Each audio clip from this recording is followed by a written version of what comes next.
Hello, in this video I want to show you how to add another user to Nokia Body Plus scale.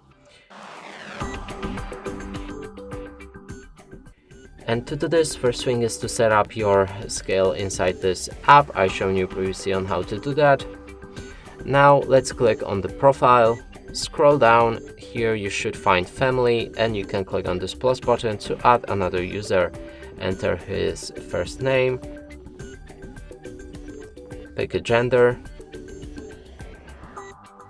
also the birthday,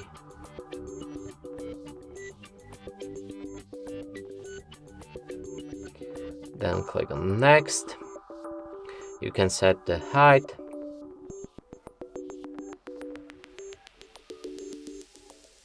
change the weight,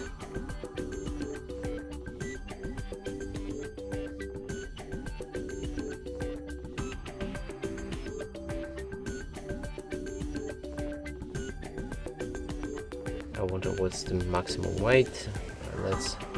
Okay.